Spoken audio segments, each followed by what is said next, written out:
To RB education hub.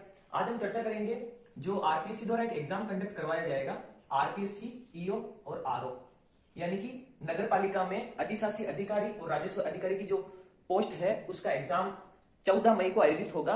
उस exam के संदर्भ में हम इसके थोड़े से पार्ट बी पर चर्चा करेंगे। इसके 2 सिलेबस है, पार्ट ए जिसमें क्या रहेगी राजस्थान जीके, और जो पार्ट बी है जो सबके लिए एक वार्निंग बना हुआ है, उस पार्ट बी पर हम चर्चा करेंगे। तो देखो पार्ट बी में है क्या, सबसे पहले इसका थोड़ा सा सेक्शन बता देता हूं। पार्ट ए आएगा 80 नंबर का, यानी कि 80 क्वेश्चन आएंगे, और पार्ट बी आएगा 40 नंबर का, और 40 क्वेश्चन आएंगे इसमें, ठीक है।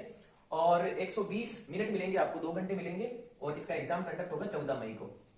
तो आज हम केवल पार्ट बी के बारे में इस वीडियो में देखेंगे। तो पार्ट बी में आएगा क्या, राजस्थान नगरपालिका अधिनियम, और वो कब हुआ था, एक्ट 2009 में, इसके बारे में पढ़ेंगे। तो राजस्थान के 2009 के नगरपालिका एक्ट में हम पढ़ने जा रहे हैं। सबसे पहले इसमें टोटल अध्याय कितने थे, तो इस एक्ट में टोटल अध्याय थे 17। और बात करें अनुसूचियां कितनी थी, तो टोटल 6 अनुसूचियां थी, और टोटल धाराएं थी 344।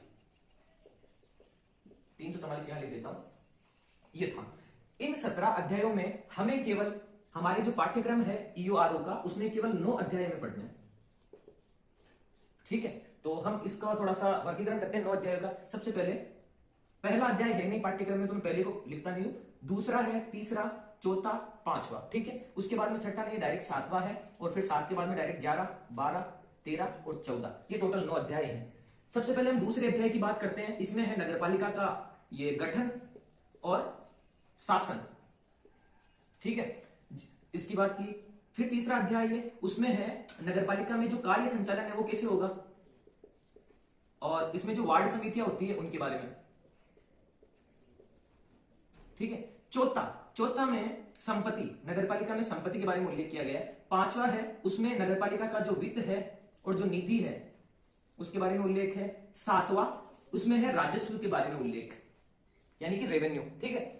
11वें अध्याय में वर्णन है, सबसे पहले एक और एक मिलकर क्या करते हैं, विकास करते हैं। तो नगरपालिका का विकास और योजना, ये है 11वें अध्याय में। उसके बाद में 12वां अध्याय है, जो नगरपालिका की क्या शक्तियां हैं और क्या अपराध है उनके बारे में वर्णन है। फिर है 13वां अध्याय। 13वें अध्याय में जो अभियोजनवाद होते हैं उनके बारे में, और जो सबसे अंतिम अध्याय है 14वां, उसमें कंट्रोल यानी कि नियंत्रण, इसके बारे में उल्लेख है। तो ये सब हमें पढ़ना है। इनका थोड़ा सा डिस्क्रिप्शन दे देता हूं। जैसे कि दूसरे अध्याय में गठन और शासन है, तो इसकी धाराएं कौन कौन सी आएगी, तो धारा 3 से लेकर 50 तक इसमें आएगी, ठीक है।